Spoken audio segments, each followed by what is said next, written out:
Hello everyone, welcome to the physics preparation. This is Preeti और आज हम पढ़ने वाले हैं क्लास 12th का chapter number 11, dual nature of matter and radiation.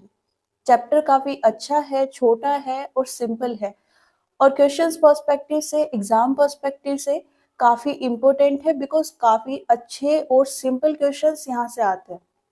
So waiting for what, start करते हैं। ओके, चैप्टर का नाम है डुअल नेचर। मतलब क्या होता है इसका? देखो, यहाँ पर हमें पता है कि जो रेडिएशन होता है ना, वो वेव की तरह बिहेव करता है। जब वो एक पॉइंट से दूसरी पॉइंट तक जाएगा तो वो वेव पैटर्न को फॉलो करता हुआ जाता है। ओके, लेकिन हम यहाँ पर क्या पढ़ने वाले हैं कि कुछ ऐसी सिचुएशंस है, कुछ ऐसी प्रोसेस है जिनमें रेडिएशन पार्टिकल की तरह भी बिहेव करता है। अब वेव नेचर का तो हमें पहले ही पता था। अब भले ही बाउंड्रीज के साथ में आ रहा है, सिर्फ कुछ सिचुएशंस में हमें देखने को मिल रहा है, लेकिन पार्टिकल बिहेवियर भी देखने को मिल रहा है। इन दोनों को कलेक्टिवली हम बोल देते हैं डुअल नेचर। ओके, तो हम बोल देते हैं कि जो रेडिएशन है वो डुअल नेचर शो करता है या डुअल नेचर रखता है। अब मैटर की बात करें, मैटर के साथ भी सेम रहता है। मैटर पार्टिकल से मिलकर बना है, राइट? तो पार्टिकल बिहेवियर तो वो शो करेगा ही, साथ में वो वेव की तरह भी बिहेव करता है। ओके, वेव बिहेवियर भी रिप्रेजेंट कर सकता है। तो मैटर के साथ भी दोनों रिप्रेजेंटेशन आ गई, दोनों बिहेवियर आ गई, पार्टिकल भी और वेव भी। तो इसको भी हम क्या बोल सकते हैं कि इसके पास भी डुअल नेचर है।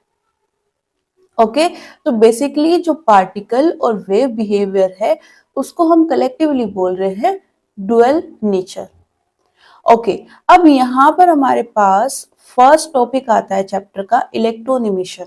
ये क्या होता है?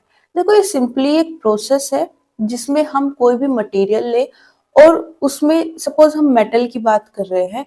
मेटल में क्या होते हैं? फ्री इलेक्ट्रॉन्स होते हैं, है ना?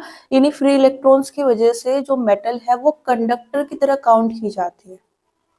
अब अगर ये फ्री इलेक्ट्रॉन्स मेटल सरफेस से बाहर आ जाए किसी भी तरह, है ना, तो उसको हम बोलते हैं इलेक्ट्रॉन इमिशन।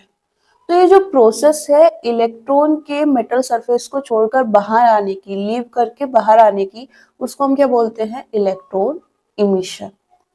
ओके, लेकिन क्या इन इलेक्ट्रॉन्स के लिए इतना इजी होगा मेटल सरफेस से बाहर आना? तो आंसर है नो। होता क्या है, पॉइंट नंबर 1 में देखते हैं। यहाँ पर जब ये इलेक्ट्रॉन मेटल सरफेस से बाहर आने का ट्राई करेंगे, है ना, बिकॉज हम बोल रहे हैं फ्री इलेक्ट्रॉन है, तो जो मेटल का पॉजिटिव चार्ज है, ओके, मेटल किससे मिलके बनी हुई है? एटम से, मॉलिक्यूल से। एटम में क्या होता है? सेंटर में हमारे पास पॉजिटिव चार्ज होता है। अब क्योंकि यहाँ पर बहुत सारे एटम है तो सबका पॉजिटिव चार्ज है। अब अगर उनमें से एक फ्री इलेक्ट्रॉन बाहर आना चाहता है उन सबके बीच में से, तो जो मेटल का पूरा पॉजिटिव चार्ज है वो क्या करेगा? उस इलेक्ट्रॉन को अट्रैक्ट करेगा, मतलब बाहर नहीं जाने देगा। तो बेसिकली अगर इलेक्ट्रॉन मेटल को लीव करना चाहता है तो उसके पास एक सफिशिएंट एनर्जी होनी चाहिए जिसका वो यूज इस अट्रैक्शन को ओवरकम करने में कर पाए। द मोमेंट वो इस अट्रैक्शन को ओवरकम कर लेगा, वो मेटल सरफेस से या उस पर्टिकुलर मटेरियल की सरफेस को लीव करके बाहर आ जाएगा। ओके ओके, अब देखा यह गया है कि हर मटेरियल के लिए, हम किसी भी सरफेस की बात करें, वो किसी भी मटेरियल की बनी हो, इलेक्ट्रॉन के पास कुछ मिनिमम रिक्वायर्ड जो एनर्जी है वो होनी चाहिए, है ना। मतलब एक ऐसी अमाउंट है जो कि मिनिमम है और इलेक्ट्रॉन के पास होना बहुत जरूरी है अगर वो लीव करना चाहता है सरफेस को। इस मिनिमम एनर्जी को हम बोलते हैं वर्क फंक्शन। ओके, ये मटेरियल पर डिपेंड करता है। जिस भी मटेरियल की हम सरफेस यूज कर रहे हैं उस मटेरियल पर डिपेंड करेगा। ओके, हर मटेरियल के लिए डिफरेंट होता है लेकिन फिक्स होता है। हम कॉपर की बात करें उसके लिए डिफरेंट वैल्यू आएगी, आयरन के लिए डिफरेंट वैल्यू आएगी, लेकिन दोनों की अपनी अपनी वैल्यू फिक्स रहेगी। ओके, तो क्या डेफिनेशन हो जाती है कि जो मिनिमम रिक्वायर्ड एनर्जी होती है किसके लिए? इलेक्ट्रॉन को मेटल सरफेस से रिमूव करने के लिए या इलेक्ट्रॉन के बाहर आने के लिए जो रिक्वायर्ड मिनिमम एनर्जी है उसको हम क्या बोलते हैं? Work function. फाइव नोट से रिप्रेजेंट करेंगे। अब एक पॉइंट यहाँ पर ध्यान रखना कि फाइव नोट ये जो अमाउंट है एनर्जी की, ये इलेक्ट्रॉन के पास होना जरूरी है सो दैट वो बाहर आ पाए, लेकिन ये इस बात का कंफर्मेशन नहीं है कि इलेक्ट्रॉन पक्का बाहर आ जाएगा। इलेक्ट्रॉन बाहर आ भी सकता है और नहीं भी। तो अगर इतनी अमाउंट भी नहीं है इलेक्ट्रॉन के पास तो वो कभी बाहर नहीं आ पाएगा। लेकिन अगर इतनी अमाउंट है तो भी एक पॉसिबिलिटी है कि वो बाहर आ जाए, एक पॉसिबिलिटी है कि ना आ पाए। Okay okay. अब यहाँ पर क्योंकि फाइव नोट अल्टीमेटली है तो एनर्जी ही, तो अगर हम इसकी एसआई यूनिट की बात करें क्या हो जाएगी, जूल। और सीजीएस यूनिट की अगर हम बात करें तो वो क्या हो जाएगी, अर्ग। अर्ग और जूल में रिलेशन क्या होता है, 1 अर्ग इक्वल्स टू 10⁻⁻7 जूल। लेकिन हम यहाँ पर जूल ना यूज करके मोस्ट ऑफ द टाइम एक डिफरेंट यूनिट यूज करते हैं, ईवी, जिसको हम बोलते हैं इलेक्ट्रॉन वोल्ट। ये बेसिकली वो एनर्जी है जो कि एक इलेक्ट्रॉन अचीव कर सकता है, गेन कर सकता है 1 वोल्ट पोटेंशियल अप्लाई करने से। इसको जूल की टर्म में लिखोगे तो ये आ जाएगा 1 eV electron volt equals to 1.6 into 10⁻⁻19 joule. Okay. Atomic level पर बात करें, जैसे हमने जब न्यूक्लियर फिजिक्स को पढ़ा था और एटॉमिक फिजिक्स को पढ़ा था तो हम बोल रहे थे कि हम काफी छोटे छोटे पार्टिकल्स की बात कर रहे हैं, इलेक्ट्रॉन, प्रोटॉन, न्यूट्रॉन, इनके मास भी काफी कम होते हैं, है ना। चार्ज के बारे में हमें पता रहता है कितना है। अब ये जो छोटी छोटी अमाउंट्स है इनको मेजर करने के लिए और चीजों को सिंप्लीफाइड रखने के लिए ओके हम छोटी यूनिट को यूज करते हैं। जैसे हमने मास के लिए यूज किया था एएमयू को, एटॉमिक मास यूनिट को, वैसे हम यहाँ पर किसको यूज कर रहे हैं, इलेक्ट्रॉन वोल्ट को, एनर्जी की यूनिट को। ओके। अगर आपको अर्ग और इलेक्ट्रॉन वोल्ट में रिलेशन चाहिए तो क्या कर सकते हो, यहां से इलेक्ट्रॉन वोल्ट की वैल्यू को यहां पर प्लेस कर सकते हो, अर्ग और इलेक्ट्रॉन वोल्ट के बीच में रिलेशन आ जाएगी। लेकिन यहाँ पर आपको अर्ग की जरूरत पड़ेगी नहीं। ओके लेकिन फिर भी पता तो होना चाहिए, राइट। अब बात करें वेव्स की। इलेक्ट्रॉन इमिशन कितनी तरह से कराया जा सकता है। देखो इलेक्ट्रॉन इमिशन की जो प्रोसेस है वो तो सेम ही है। आप इलेक्ट्रॉन को एनर्जी दे दो, वो सरफेस को लीव करके बाहर आ जाएगा, इसको हम क्या बोल देंगे, इलेक्ट्रॉन इमिशन हो रहा है, राइट। अब वेव्स कहाँ से आते हैं, किस पॉइंट पर डिफाइन होंगे, जब हम इलेक्ट्रॉन को एनर्जी दे रहे हैं, वो किस तरह से दे रहे हैं, किस वजह से वो एनर्जी आ रही है। तो हमारे पास 3 वेज है इलेक्ट्रॉन को एनर्जी देने के, और उनमें से फर्स्ट आ जाता है थर्मोनिक इमिशन। इसमें वो जो इलेक्ट्रॉन को सफिशिएंट एनर्जी चाहिए वो हम कैसे प्रोवाइड कराते हैं, हीटिंग से। हम जो मटेरियल है, जो सरफेस है, उसको हीट अप कर देते हैं। हीट अप होने के कारण इलेक्ट्रॉन के पास थर्मल एनर्जी आ जाएगी। इन्वायरमेंट के टेम्परेचर के कारण कुछ तो होती है, जब हम उसको हीट अप करेंगे तो वो और एनहांस हो जाएगी, और वहां से जो एनर्जी मिलेगी इलेक्ट्रॉन को, उसको वो यूज कर सकते हैं मटेरियल से बाहर आने में। इस प्रोसेस को क्या बोलते हैं, थर्मोनिक इमिशन। ओके। नेक्स्ट आते हैं हमारे पास फील्ड इमिशन। इसमें हम स्ट्रॉन्ग इलेक्ट्रिक फील्ड अप्लाई करते हैं इलेक्ट्रॉन पर। बेसिकली इलेक्ट्रॉन पर नहीं करेंगे, मटेरियल पर करेंगे, और क्योंकि उसमें इलेक्ट्रॉन है, इलेक्ट्रिक फील्ड के आने से वहां पर फोर्स भी आएंगे, और जब इलेक्ट्रॉन्स फोर्स फील करेंगे, एक्सपीरियंस करेंगे, तो उनके पास एनर्जी भी आएगी, है ना। फोर्स वर्क कर रहे हैं तो एक्सीलरेशन भी होगा, स्पीड भी होगी, तो काइनेटिक एनर्जी भी आएगी, राइट। तो वहां से इलेक्ट्रॉन्स को एनर्जी मिलेगी जिसको वो अगेन यूज कर सकते हैं मटेरियल से बाहर आने के लिए। नेक्स्ट है हमारे पास फोटो इलेक्ट्रिक इमिशन। इसमें क्या होता है, इसमें ये थोड़ा डिफरेंट है। इसमें हम लाइट को यूज करते हैं इलेक्ट्रॉन को वो एनर्जी प्रोवाइड कराने के लिए, और इस चैप्टर में हम इसी को डेप्थ में पढ़ने वाले हैं।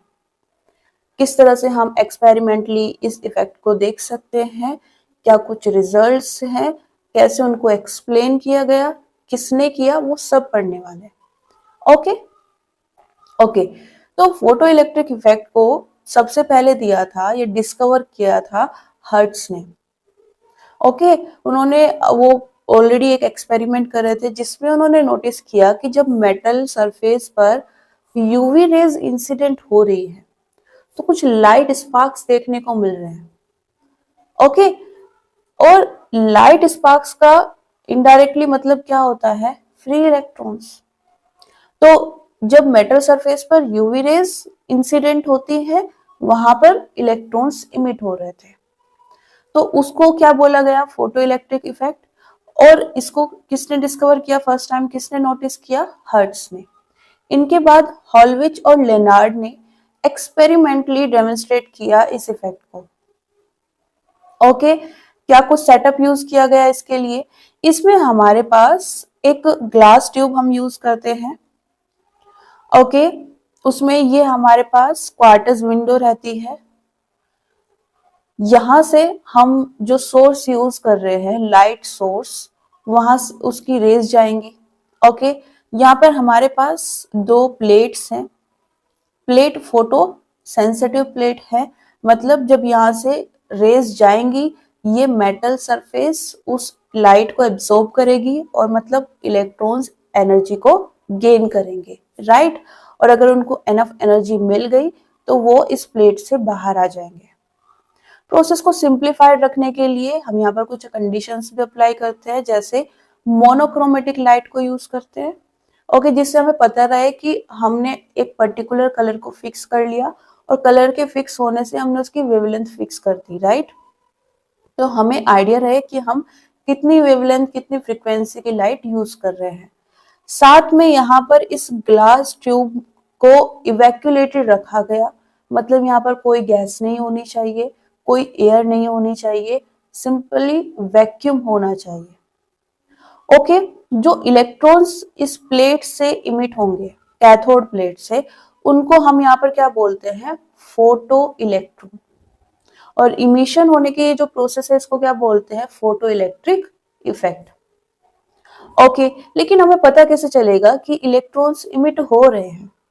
उसके लिए क्या किया गया? एक सेटअप किया गया। ये जो प्लेट्स है इनको एक वोल्टेज सोर्स से कनेक्ट किया गया। ये जो कैथोड प्लेट है जिससे इलेक्ट्रॉन्स इमिट हो रहे हैं, इसको पूरी तरह से जो नेगेटिव टर्मिनल है उससे कनेक्ट किया गया। उससे कनेक्ट होने से ये पूरी तरह से क्या हो गई? नेगेटिवली चार्ज हो गई। ओके, और एनोड को पॉजिटिव टर्मिनल से कनेक्ट किया गया जिससे पॉजिटिवली चार्ज हो गई, राइट। अब क्या होंगे? जब यहां से इलेक्ट्रॉन रिलीज होंगे, है ना, यहां से इमिट होंगे इस प्लेट से, तो वो तो किसी भी डायरेक्शन में जा सकते हैं। हमने क्या किया? इसको नेगेटिव बना दिया, तो अब इलेक्ट्रॉन्स को ये प्लेट रिपेल करेगी। ओके, और इसको पॉजिटिव बना दिया, ये अट्रैक्ट करेगी। तो बेसिकली हमें जो इलेक्ट्रॉन्स का फ्लो देखने को मिलेगा वो कैथोड से एनोड प्लेट की साइड देखने को मिलेगा। और जब इलेक्ट्रॉन्स का फ्लो होता है उसी को हम क्या बोलते हैं? Charge flow. और चार्ज फ्लो मतलब करंट। लेकिन यहाँ पर जो करंट मिलेगी उसे हम बोलेंगे फोटो करंट या फिर फोटो इलेक्ट्रिक करंट। ओके, ये नोटिस करने के लिए कि करंट प्रेजेंट है कितनी है, हम यहाँ पर क्या यूज करते हैं? एमीटर। अब साथ में हम यहाँ पर एक और चीज कर सकते हैं कि हम जो हमने वोल्टेज सोर्स यूज किया उसकी पोलैरिटी चेंज कर सकते हैं। ओके, जो हमने वोल्टेज सोर्स यूज किया है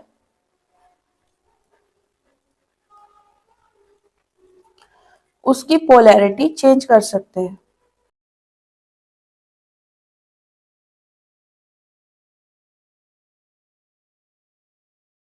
पोलैरिटी चेंज करके अगर हम वोल्टेज को इंक्रीज कर रहे, है ना, पोलैरिटी चेंज कर दी हमने, अब हम क्या कर रहे हैं? वोल्टेज को इंक्रीज कर रहे हैं।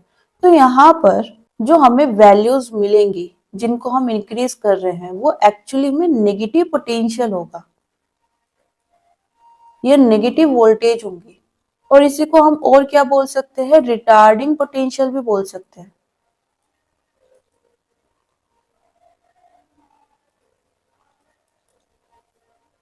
ओके, अब क्या क्या ऑब्जर्व किया गया एक्सपेरिमेंट से, क्या क्या रिजल्ट आए वो देख लेते हैं।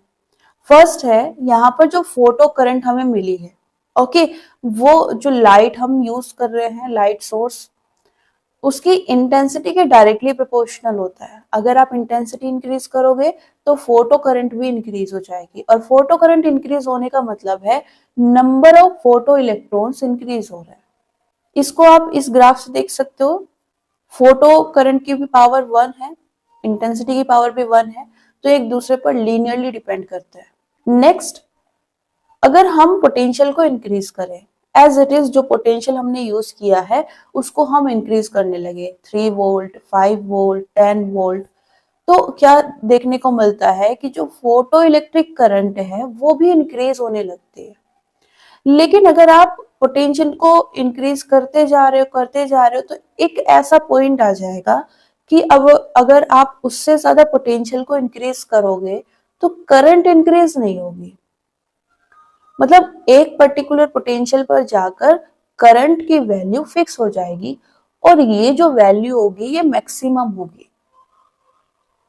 और करंट का मैक्सिमम होने का मतलब है जितने भी इलेक्ट्रॉन्स इमिट हो रहे हैं वो सब एनोड तक आने में कैपेबल है, एनोड तक आ पा रहे हैं। ओके, तो बेसिकली यहाँ पर जो पोटेंशियल है वो हेल्प कर रहा है इलेक्ट्रॉन की एक प्लेट से दूसरी प्लेट तक आने में। मैक्सिमम करंट का मतलब है कि हमने जितने भी इलेक्ट्रॉन्स इमिट हुए थे इतनी वोल्टेज हमने अप्लाई कर दी है कि वो एनोड तक सक्सेसफुली आ पा रहे हैं। ओके, इस करंट की मैक्सिमम वैल्यू को क्या बोलते हैं? सैचुरेशन करंट भी बोलते हैं। ओके, आइए ऐसे इसको रिप्रेजेंट करेंगे। ग्राफ से आप इसको देख सकते हो। यहां पर ये जो पार्ट है बस इस पर फोकस करो। ओके, जैसे जैसे आप पोटेंशियल की पॉजिटिव वैल्यूज इंक्रीज करते जा रहे हो वैसे वैसे पहले तो करंट इंक्रीज होगी, लेकिन उसके बाद ये फिक्स हो रही है, अब ये इंक्रीज नहीं हो रही है। ओके, और इस वैल्यू को हम क्या बोल सकते हैं? Saturation current. Okay okay, next, अगर हम पोलैरिटी को रिवर्स कर दें, है ना, अभी हमने बात की कि हम पोलैरिटी को रिवर्स कर सकते हैं, और पोलैरिटी को रिवर्स करने के बाद हम उस वोल्टेज को इंक्रीज करने लगे, तो बेसिकली नेगेटिव पोटेंशियल की वैल्यू को हम अगर इंक्रीज करें तो हमें क्या देखने को मिलता है? जो फोटो करंट है वो डिक्रीज होना स्टार्ट कर देगी। मतलब जो पोटेंशियल पहले हेल्प कर रहा था इलेक्ट्रॉन्स के एनोड तक जाने में, वो अब बेसिकली इलेक्ट्रॉन्स को रोक रहा है। ओके, और ये हमने किया कैसे? कैथोड को अब पॉजिटिव बना दिया है और एनोड प्लेट को नेगेटिव। तो एनोड प्लेट की अगर आप वोल्टेज की बात करोगे ना, अब वो आपको नेगेटिव मिलेगी और कैथोड की वोल्टेज पॉजिटिव मिलेगी। ओके, और इसका ओवरऑल इफेक्ट क्या हो रहा है कि जो इलेक्ट्रॉन्स है वो एक प्लेट से दूसरी प्लेट तक नहीं जा पा रहे हैं। एज अ रिजल्ट जो फोटो करंट है वो डिक्रीज हो रही है।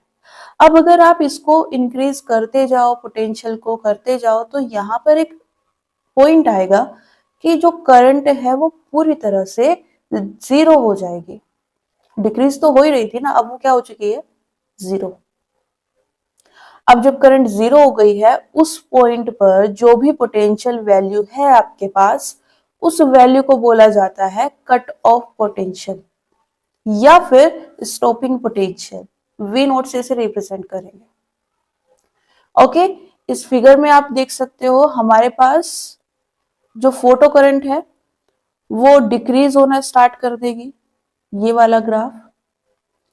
जब आप क्या करोगे, यहां इस डायरेक्शन में वोल्टेज को एनहांस करना स्टार्ट करोगे, ये हमारे पास 0 वोल्ट हो जाएगा। इस साइड आप इंक्रीज करोगे तो पॉजिटिव वोल्टेज आपको मिलेगी, इस साइड नेगेटिव वोल्टेज मिलेगी।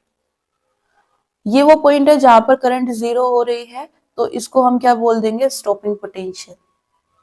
ओके, ये सब ऑब्जर्व किया जा रहा था, ये रिजल्ट थे जो एक्सपेरिमेंट से शो हो रहे थे। ओके,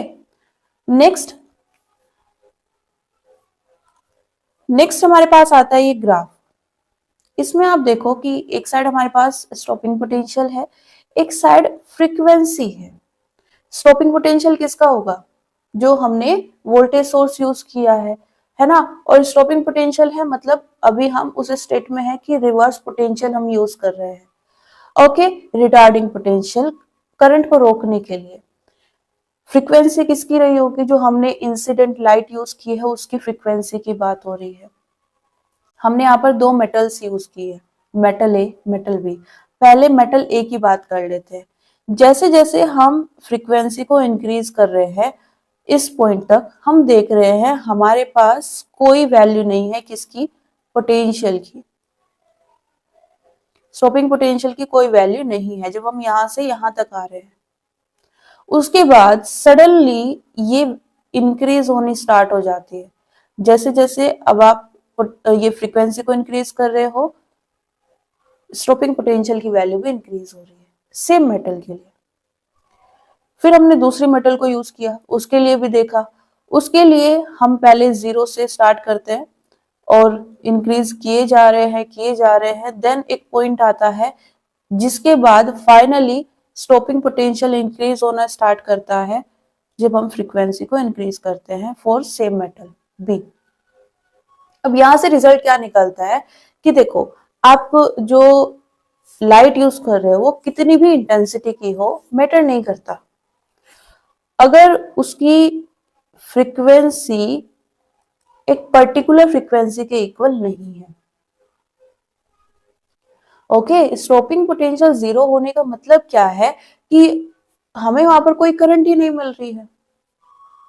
ओके, और करंट है नहीं, कोई इलेक्ट्रॉन नहीं है, दैट्स मीन वहां पर कोई इलेक्ट्रॉन इमिशन हो ही नहीं रहा है। और नहीं होने का मतलब यहाँ पर ये किससे कनेक्ट कर रहे हैं, फ्रीक्वेंसी से।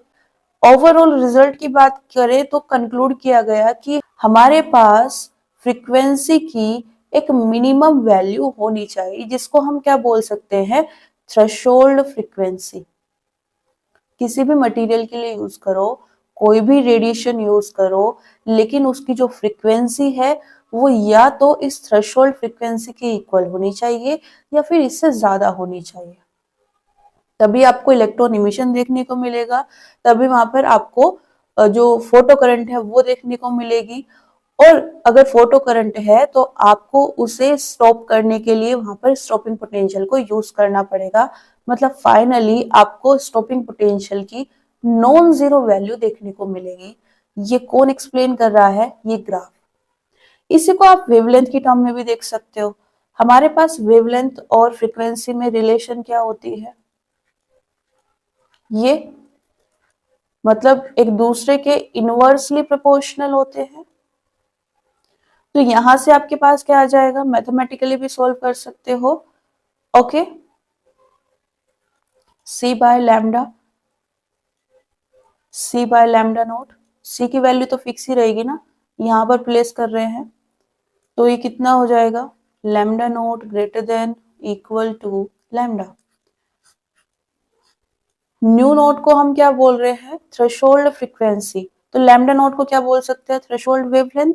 तो जो हम रेडिएशन यूज कर रहे हैं उसकी वेवलेंथ थ्रेशोल्ड वेवलेंथ के तो इक्वल होनी चाहिए या उससे कम होनी चाहिए। ज्यादा कौन होना चाहिए, फ्रीक्वेंसी, कम कौन होना चाहिए, वेवलेंथ। एक दूसरे के इनवर्सली प्रोपोर्शनल है, तभी आपको वहां पर क्या देखने को मिलेगा, फोटो इलेक्ट्रिक इफेक्ट। साथ में यहां से एक और रिलेशन आती है क्या, कि जो स्टॉपिंग पोटेंशियल है वो फ्रीक्वेंसी पर तो डिपेंड करता है, हम यहां से देख सकते हैं इस ग्राफ को, लेकिन इंटेंसिटी पर डिपेंड नहीं करता। ओके, तो स्टॉपिंग पोटेंशियल और जो रेडिएशन हम यूज कर रहे हैं उसकी इंटेंसिटी के बीच कोई रिलेशन नहीं है।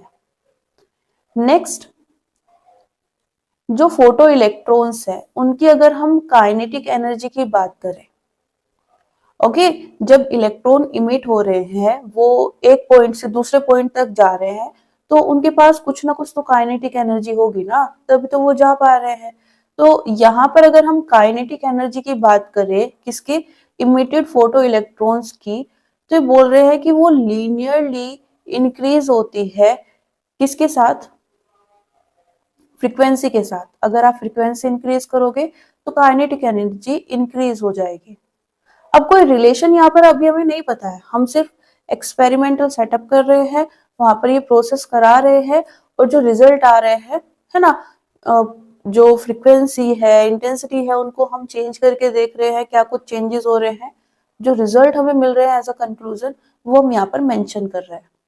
तो जो काइनेटिक एनर्जी है फोटो इलेक्ट्रॉन्स की, वो फ्रीक्वेंसी पर डिपेंड करती है बट इंटेंसिटी पर डिपेंड नहीं कर रही है। देखो ये दोनों एक दूसरे के ऑपोजिट स्टेटमेंट्स हैं।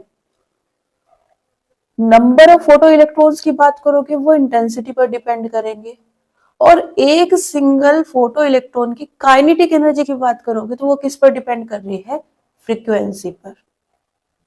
ओके अभी क्योंकि हम सिर्फ थ्योरी पढ़ रहे हैं, सिर्फ पॉइंट्स देख रहे हैं, तो याद रखना थोड़ा डिफिकल्ट हो सकता है, लेकिन इसके आगे हमें एक्सप्रेशंस मिलेंगे जिसकी हेल्प से आप क्लियरली देख पाओगे कि कौन किस पर डिपेंड कर रहा है, कौन इंडिपेंडेंट है। Okay so worry note. Next point है हमारे पास कि जो ये फोटो इलेक्ट्रिक इमिशन है ये एक इंस्टेंटेनियस प्रोसेस है। मतलब आपको ऐसा नहीं देखना पड़ेगा कि मतलब यहाँ पर टाइम लैग नहीं हो रहा है, इंस्टेंटली सब कुछ हो रहा है। ओके लाइट आई, इलेक्ट्रॉन ने एब्जॉर्ब किया, अगर उसको इनफ एनर्जी मिल गई तो वो इंस्टेंटली रिलीज हो जाएगा, इमिट हो जाएगा सरफेस से। ओके इस पूरी प्रोसेस में जो टाइम लगता है वो कितना रहता है, 10⁻⁻⁹ सेकेंड, जो कि काफी ज्यादा कम है, और ये तो मैक्सिमम है, 1 नैनो सेकेंड मैक्सिमम है। मोस्ट ऑफ दिस सिचुएशन में ये क्या रहेगा, लेस देन रहेगा, मतलब इससे भी कम टाइम लग रहा है, इसीलिए हम बोल रहे हैं कि ये जो प्रोसेस है वो कैसी है, इंस्टेंटेनियस। ओके ये ऑब्जर्व किया गया। अब यहाँ पर हमने दो वैल्यूज की बात की है, वर्क फंक्शन की और थ्रेशोल्ड फ्रीक्वेंसी की। दोनों ही वैल्यूज मटेरियल पर डिपेंड करती हैं। एक पर्टिकुलर मटेरियल के लिए ये दोनों वैल्यूज फिक्स रहेंगी, दूसरे पर जाओगे तो चेंज हो जाएंगी। तो ये मटेरियल पर या मटेरियल की नेचर पर डिपेंड करती है जिसकी सरफेस आप यूज कर रहे हो। ओके ओके नेक्स्ट हमारे पास आते हैं आइंस्टीन, और आकर इन सबको एक्सप्लेन करते हैं।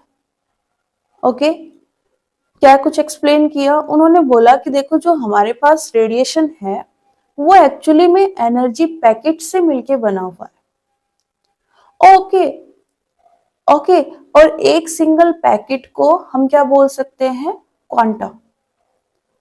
ओके तो बेसिकली जो रेडिएशन है वो क्वांटा से मिलकर बना हुआ है, और क्वांटा क्या है, बेसिकली एनर्जी के पैकेट्स है। ओके आगे उन्होंने एक्सप्लेन किया कि एक क्वांटा की अगर आप एनर्जी जानना चाहते हो तो वो किससे मेजर कर सकते हो, एच न्यू से। एच यहाँ पर हो जाएगा प्लांक कांस्टेंट, वैल्यू फिक्स होती है, और न्यू हो जाएगी frequency of that radiation. Okay इसे आप किसकी टर्म में भी लिख सकते हो, लैम्डा की टर्म में भी लिख सकते हो इस रिलेशन को यूज करके। ओके यहाँ पर हम एयर वैक्यूम को मेंशन नहीं कर रहे हैं, बट हम उसी को यूज कर रहे हैं। तो जो स्पीड है रेडिएशन की वो यही रहेगी c। ओके नेक्स्ट उन्होंने बोला कि अब जब रेडिएशन इंसिडेंट होगा, है ना, ये लाइट इंसिडेंट होगी। देखो जब हम लाइट की बात कर रहे हैं तो हमने जो इलेक्ट्रोमैग्नेटिक वेव्स पढ़ी थी उसमें से सिर्फ विजिबल रेज की बात कर रहे हैं। ओके विजिबल रेडिएशन की बात कर रहे हैं, और जब हम सिर्फ रेडिएशन वर्ड को यूज कर रहे हैं तो हम सारे रेडिएशंस को मेंशन कर रहे हैं। ओके तो आप अगर रेडिएशन को इंसिडेंट करा रहे हो, एक्चुअली में क्या इंसिडेंट हो रहे हैं सरफेस पर, क्वांटा, और जो इलेक्ट्रॉन्स है वो इन्हीं क्वांटा को एब्जॉर्ब कर रहा है सीधा सीधा, है ना, क्योंकि क्वांटा क्या है, अल्टीमेटली एनर्जी। तो इलेक्ट्रॉन्स इन क्वांटा को एब्जॉर्ब कर रहे हैं। आइंस्टीन ने बताया कि एक इलेक्ट्रॉन एक टाइम में सिर्फ एक ही क्वांटा को एब्जॉर्ब कर सकता है, एक से ज्यादा को एब्जॉर्ब कर सकता है बट सेम टाइम पर नहीं करेगा, एक के बाद दूसरा। ओके अब यहाँ पर मान लो कि इलेक्ट्रॉन ने एक क्वांटा को एब्जॉर्ब किया, एनर्जी कितनी थी, एच न्यू, और जिस मटेरियल से वो बिलोंग कर रहा है उसका वर्क फंक्शन कितना है, फाई नॉट। देन हमें ये रिलेशन मिलती है जिसको हम क्या बोलते हैं, आइंस्टीन्स फोटो इलेक्ट्रिक इक्वेशन। इसके अकॉर्डिंग जो क्वांटा की एनर्जी थी वो कहाँ कहाँ पर गई है, फर्स्ट जो वर्क फंक्शन था उसमें गई, है ना। बेसिकली जब इलेक्ट्रॉन्स के पास एनर्जी आएगी तो वो पहले किस में यूज करेंगे, वो जो अट्रैक्शन था उसको ओवरकम करने के लिए, और उसको ओवरकम करने के बाद जो एनर्जी बची है उसको वो कैसे स्टोर करेंगे, एज अ काइनेटिक एनर्जी, जिसको वो अब यूज करने वाले हैं मूव करने के लिए।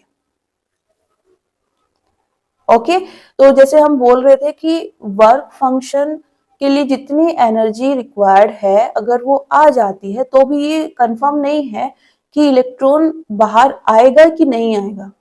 फ्री तो हो जाएगा बट बाहर आएगा या नहीं ये डिपेंड करता है कि उसके पास मूवमेंट करने के लिए काइनेटिक एनर्जी बची है या नहीं। तो काइनेटिक एनर्जी अगर जीरो है तब तो वो सिर्फ फ्री हुआ है उस अट्रैक्शन से, लेकिन बाहर नहीं आ पाएगा, इमिट नहीं हो पाएगा। हाँ, अगर उसके पास काइनेटिक एनर्जी भी है तो वो इमिट हो जाएगा, हमें ये इफेक्ट देखने को मिलेगा। ओके ओके, इसी को हम रीअरेंज करें, काइनेटिक एनर्जी क्या हो जाएगी, रिमेनिंग एनर्जी। इसी को हम और क्या बोल सकते हैं, maximum kinetic energy of electron. Basically अब अट्रैक्शन में यूज करने के बाद जो भी इलेक्ट्रॉन के पास एनर्जी बची हुई है वही उसकी मैक्सिमम एनर्जी है। ओके, तो ये जो आइंस्टीन्स फोटो इलेक्ट्रिक इक्वेशन है इसकी हेल्प से क्या निकाल सकते हैं हम, काइनेटिक एनर्जी। और अभी आप यहाँ से देखो जो काइनेटिक एनर्जी है वो फ्रीक्वेंसी पर डिपेंड कर रही है। अब नेक्स्ट उन्होंने बताया कि जो मैक्सिमम काइनेटिक एनर्जी है, देखो हमारे पास जनरल फॉर्मूला होता है कि अगर हमारे पास कोई चार्ज पार्टिकल है उस पर आप पोटेंशियल अप्लाई कर दो तो उस चार्ज पार्टिकल के पास कुछ एनर्जी आ जाती है। सपोज चार्ज कितना है, Q, कितना पोटेंशियल आपने अप्लाई किया, V, तो काइनेटिक एनर्जी कितनी आएगी, QV। अब उसी पर्सपेक्टिव के साथ हम यहाँ पर जो इलेक्ट्रॉन्स हैं जो इमिट हो रहे हैं उनकी मैक्सिमम काइनेटिक एनर्जी निकाल सकते हैं। ओके, मैक्सिमम काइनेटिक एनर्जी किसकी टर्म में, वोल्टेज नहीं सर, स्टॉपिंग पोटेंशियल। क्योंकि इस पर्सपेक्टिव से सोचो कि जब इलेक्ट्रॉन के पास मैक्सिमम एनर्जी होगी, है ना, मैक्सिमम काइनेटिक एनर्जी मूवमेंट करने के लिए, उस सिचुएशन में हमें कितना पोटेंशियल, कितना रिवर्स पोटेंशियल अप्लाई करना पड़ेगा, मैक्सिमम। बिकॉज हमारा तो टारगेट यही है कि हम उसको रोक पाए, करंट को जीरो कर पाए। ओके, तो कितनी काइनेटिक एनर्जी है उसके लिए हमें कितना पोटेंशियल चाहिए, स्टॉपिंग पोटेंशियल। अगर हम इन दोनों के बीच डायरेक्ट रिलेशन चाहते हैं तो आइंस्टीन ने बोला ये वो रिलेशन है, K max equals to E V naught. Next, यहाँ पर जो काइनेटिक एनर्जी है इलेक्ट्रॉन के पास वो जीरो तो हो सकती है लेकिन नेगेटिव नहीं हो सकती। दैट्स मीन जो काइनेटिक एनर्जी है इलेक्ट्रॉन की वो हमेशा ग्रेटर देन और इक्वल होगी जीरो के। अब इसको अगर हम यहां से ये वैल्यू प्लेस करें, H nu minus five note,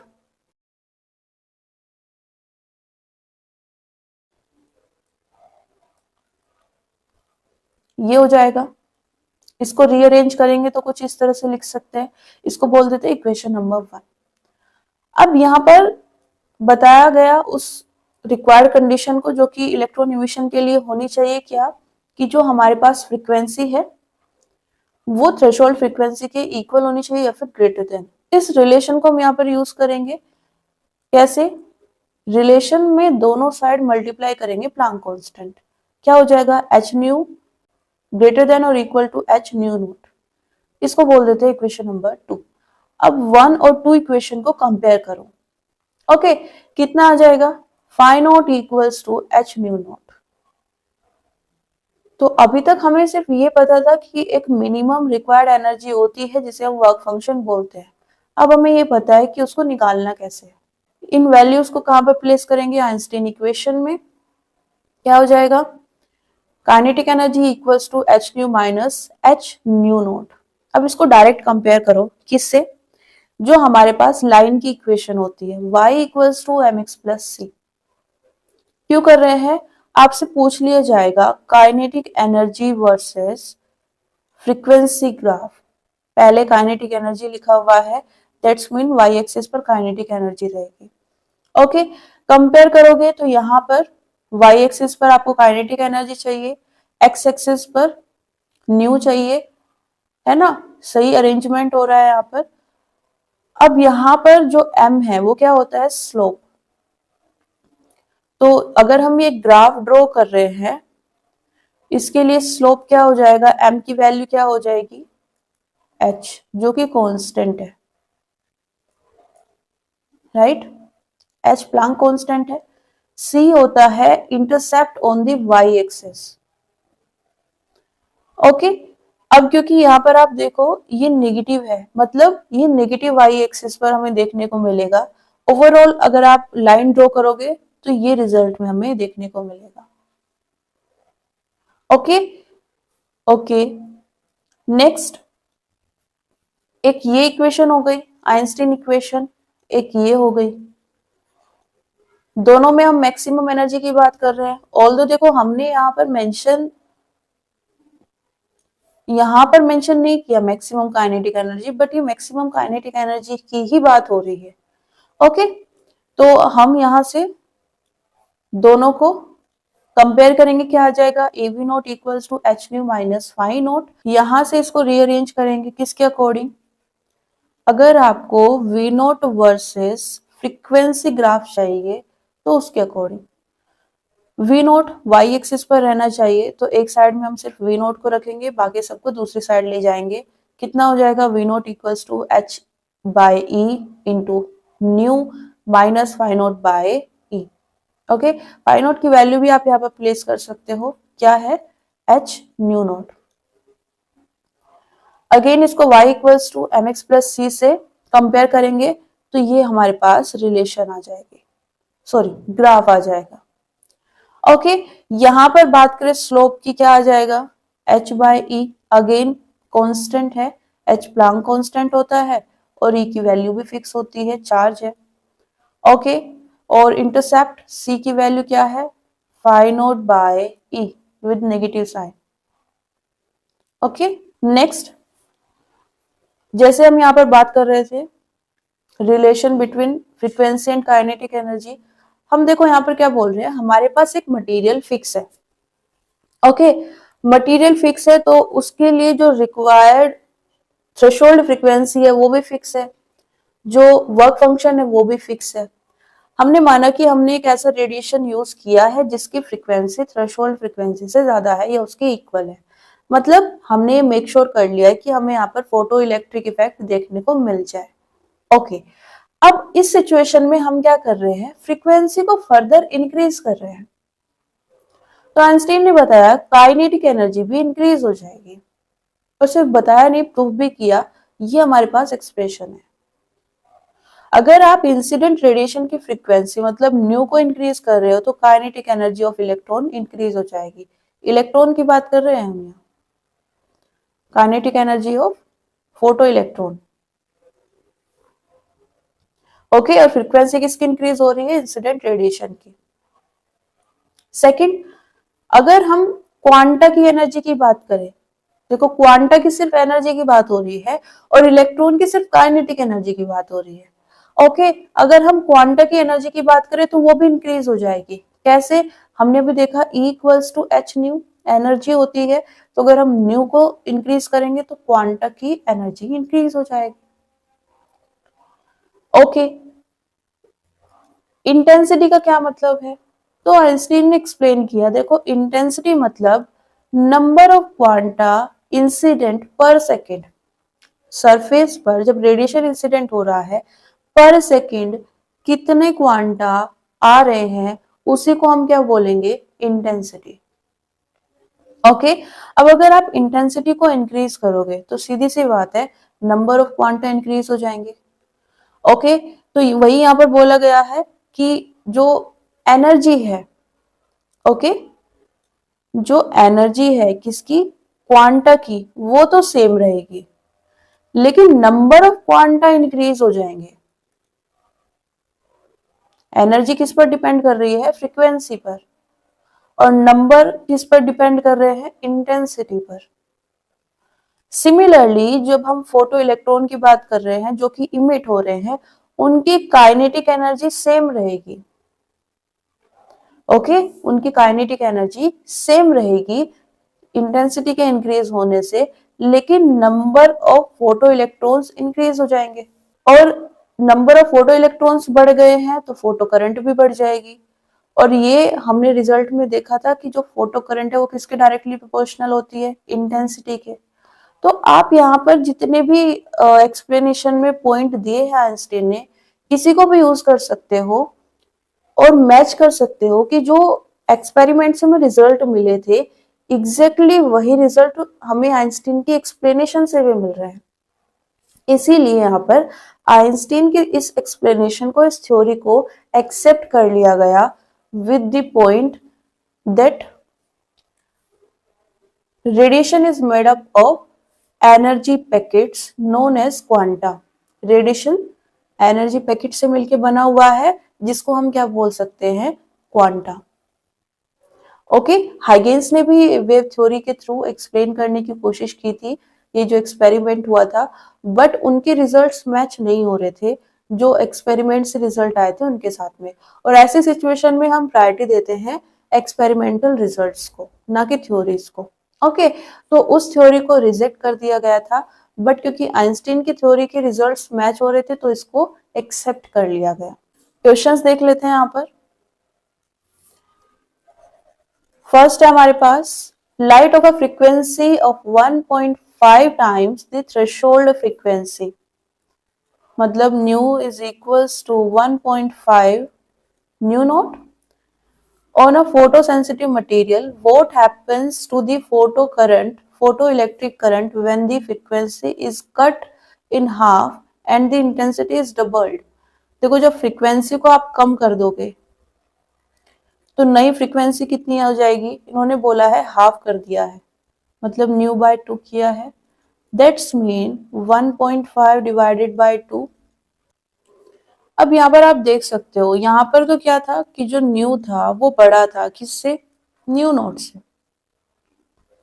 यहाँ पर कौन बड़ा है, थ्रेशोल्ड फ्रीक्वेंसी ज्यादा है। ओके, और थ्रेशोल्ड फ्रीक्वेंसी ज्यादा है तो हमें कितनी फोटो इलेक्ट्रिक करंट मिलेगी, 0।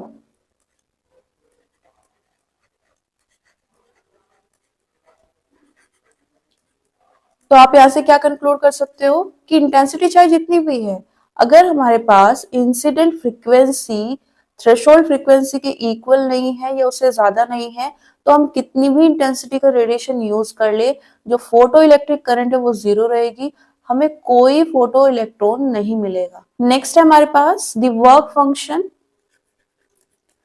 Of the photo sensitive material is 4 electron volt.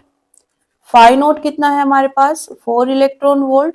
The longest wavelength of light that can cause photo electric emission from the substance is approximately. देखो, क्वेश्चन को समझो, सिर्फ एक इंफॉर्मेशन हमें दी है कि फाई नोट इतना है। ओके, फाई नोट से हम क्या निकाल सकते हैं, फाई नोट होता है एच न्यू नोट, तो हम न्यू नोट निकाल सकते हैं। साथ में हमें पता है nu equals to C by lambda, तो यहां से हम लैम्डा नोट निकाल सकते हैं। पूछ क्या रहे हैं कि वो वेवलेंथ बता दीजिए जिस पर हमें फोटो इलेक्ट्रिक इमिशन देखने को मिल जाए। दैट्स मीन ये क्या पूछना चाहते हैं, लैम्डा, जो कि क्या होना चाहिए, लैम्डा नोट से छोटा होना चाहिए या फिर उसके इक्वल होना चाहिए।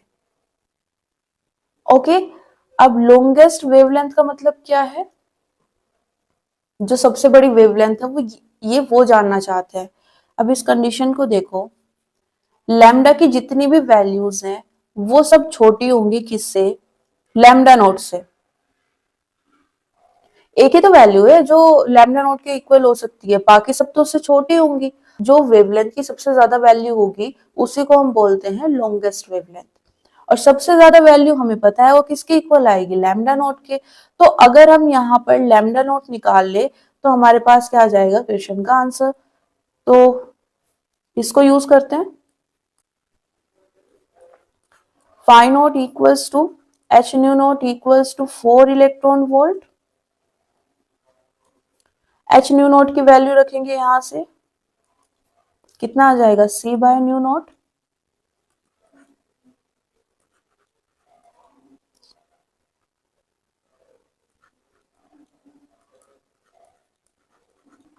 वैल्यू रखेंगे। h की वैल्यू क्या होती है 6.6 into 10 to the power -34 into 3 into 10 to the power 8 divided by 4 into 1.6। Electron volt को जूल में कन्वर्ट करेंगे बिकॉज यहाँ पर हम जूल की वैल्यू यूज कर रहे हैं प्लांक कांस्टेंट की। ओके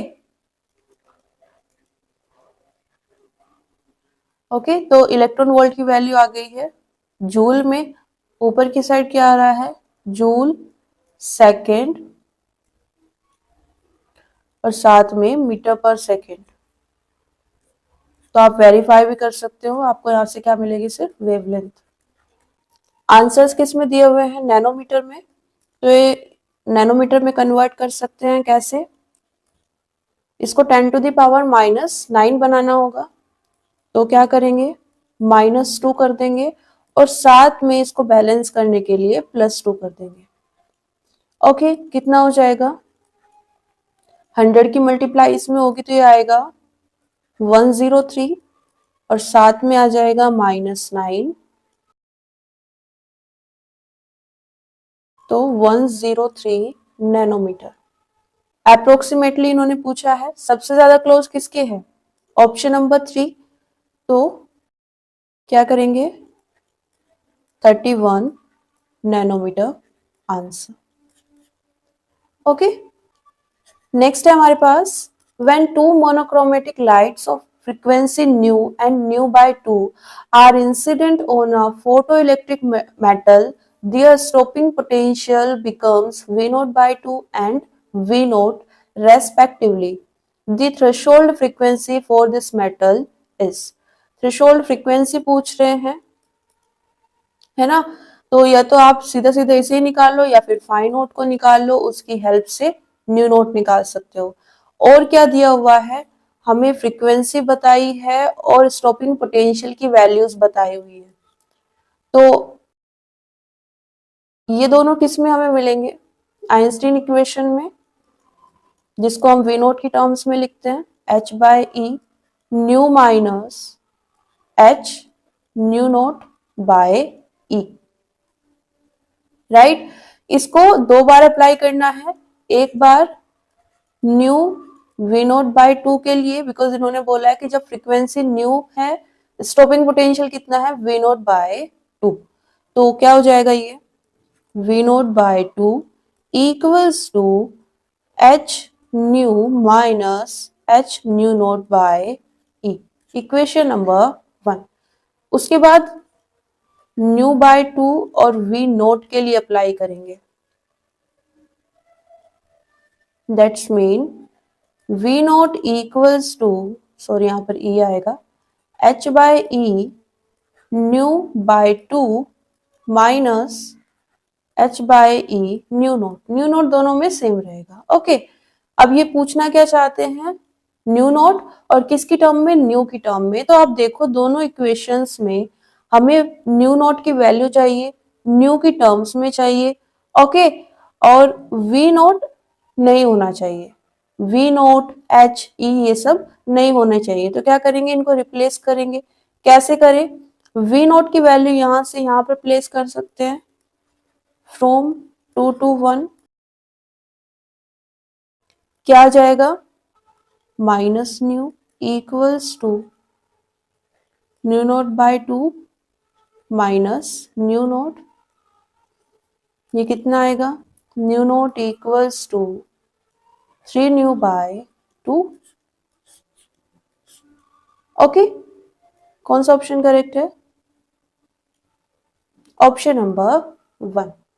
अब देखो एक्सप्लेनेशन हो गई आइंस्टीन ने अपनी थ्योरी को एक्सप्लेन किया प्रूफ भी कर दिया बिकॉज रिजल्ट्स मैच हो रहे थे।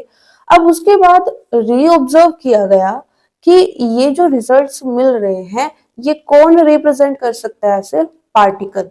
ये पार्टिकल की तरह का बिहेवियर है ना कि वेव बिहेवियर। तो यहाँ पर फिर अगेन कंक्लूड किया गया आइंस्टीन ने ही कंक्लूड किया कि एक्चुअली में ये जब रेडिएशन इंटरेक्ट करता है मैटर के साथ में ओके तो ये पार्टिकल की तरह बिहेव करता है पार्टिकल नेचर रिप्रेजेंट करता है। ओके इसको और एक्सप्लेन करते हुए उन्होंने बोला कि जो रेडिएशन है वो एक्चुअली पार्टिकल्स से मिलके बना है और ये पार्टिकल्स थोड़ा डिफरेंट टाइप के पार्टिकल्स हैं। इनका रेस्ट मास जब ये रेस्ट में होते हैं 0 होता है और इनको क्या बोलते हैं? फोटोन। ओके, तो जो रेडिएशन है वो फोटोन पार्टिकल से मिलके बना हुआ है और एक फोटोन की जो एनर्जी है उसे हम क्वांटा बोलते हैं। तो पहले इन्होंने जो एक्सप्लेनेशन दी थी तब इन्होंने एक इंफॉर्मेशन दी थी कि जो रेडिएशन है वो क्वांटा से मिलके बना हुआ है। अब रेडिएशन और क्वांटा के बीच में एक और टर्म आ गई है, फोटोन। ओके, ओवरऑल वही पॉइंट ऑफ व्यू हमें मिल रहा है कि रेडिएशन है और फाइनली क्वांटा है, राइट। लेकिन बीच में फोटोन भी एग्जिस्ट करता है कि रेडिएशन फोटोन से मिलकर बना है और जो फोटोन है उसकी एक फोटोन की एनर्जी को हम क्या बोलेंगे? क्वांटा। ओके, अब नेक्स्ट, अब अगर आप क्या जानना चाहते हो? एनर्जी। तो कैसे निकाल सकते हो? E equals to H nu से, बिकॉज एक फोटोन की एनर्जी को ही हम क्या बोल रहे हैं? क्वांटा, और क्वांटा की एनर्जी हम कैसे निकाल सकते हैं? एच न्यू से। फर्दर अगर आप जानना चाहते हो कि ठीक है एक फोटोन की एनर्जी तो ये हो गई, पूरे रेडिएशन की एनर्जी जाननी है, तो आप क्या निकाल लीजिए पहले कि वो कितने फोटोन पार्टिकल से मिलकर बना हुआ है। Suppose n number of photon से वो मिलकर बना है, तो जो टोटल एनर्जी हो जाएगी रेडिएशन की वो कितनी हो जाएगी? NH new. ओके, बात करें मोमेंटम की, मोमेंटम कैसे निकाल सकते हैं फोटोन का? तो ये हो जाएगा P equals to H nu by C. H nu को हम क्या बोल रहे हैं? E, तो ये कितना हो जाएगा? P equals to E by c. Okay, c क्या होती है? स्पीड ऑफ लाइट या स्पीड ऑफ रेडिएशन, और स्पीड ऑफ फोटोन भी वही होगी बिकॉज लाइट भी अल्टीमेटली किससे मिलकर बनी है? फोटोन से। Okay, further photons electrically neutral होते हैं, इन पर इलेक्ट्रिक फील्ड का कोई इफेक्ट नहीं होगा। ओके, नेक्स्ट है हमारे पास, जब कोलिजन होता है फोटोन का किसी पार्टिकल के साथ में, पार्टिकल हम यहाँ पर एज अ पार्टिकल इलेक्ट्रॉन की बात कर रहे हैं तो उसी को ले लेते हैं। जब फोटोन का इलेक्ट्रॉन के साथ में कोलिजन होगा तो कोलिजन से पहले जो एनर्जी है, जो मोमेंटम है, और कोलिजन के बाद जो एनर्जी है, मोमेंटम है, दोनों कंजर्व रहते हैं। मतलब यहाँ पर एनर्जी कंजर्वेशन भी हो रहा है, मोमेंटम कंजर्वेशन भी हो रहा है। ओके, लेकिन नंबर ऑफ फोटोन चेंज हो सकते हैं, वो कंजर्व नहीं है। इसका सीधा सीधा मतलब ये भी है कि जो फोटोन्स हैं वो कम भी हो सकते हैं, कम हुए तो डिस्ट्रॉय हो गए, और अगर ज्यादा हो गए तो मतलब फोटोन्स क्रिएट हुए हैं। मतलब फोटोन्स को क्रिएट भी किया जा सकता है, डिस्ट्रॉय भी। कैसे? देखो, जब हम एटॉमिक लेवल्स की बात करते हैं, एटम में इलेक्ट्रॉन हायर एनर्जी लेवल से लोअर में जाता है तो वो क्या करता है? एनर्जी को इमिट कर देता है, एक्स्ट्रा एनर्जी को इमिट कर देता है। ओके, वो इमिशन किस फॉर्म में होता है? रेडिएशन की फॉर्म में। और रेडिएशन किससे मिलकर बना है? फोटोन से। तो अल्टीमेटली हमें क्या मिल रहे हैं? फोटोन मिल रहे हैं। वहीं जब वो लोअर लेवल से हायर में जाता है तो उसको एनर्जी चाहिए होती है। सपोज आप उसको रेडिएशन प्रोवाइड करा रहे हो, राइट, तो उसके लिए क्या करता है? वो उस रेडिएशन को एब्जॉर्ब कर लेता है। तो जब एनर्जी नहीं है तो फोटोन भी नहीं होगा, राइट। तो वहां पर फोटोन्स क्रिएट भी हो रहे हैं और डिस्ट्रॉय भी हो सकते हैं। Okay, the number of photons per second on an average emitted by the source of monochromatic light of wavelength 600 nanometer when it delivers the power of 3.3 into 10 to the power minus 3 watt will be। हमारे पास हमें क्या चाहिए? Number of photons मतलब n पर second means by t। ये value हमें चाहिए। क्या दिया हुआ है? इंसिडेंट रेडिएशन की वेवलेंथ 600 नैनोमीटर, और क्या पता है हमें? पावर पता है 3.3 into 10 to the power minus 3 watt. Okay, कैसे निकाल सकते हैं? देखो, एन नंबर ऑफ फोटोन्स हम सिर्फ एनर्जी से निकाल सकते हैं, तो क्या पावर और एनर्जी में कोई रिलेशन है?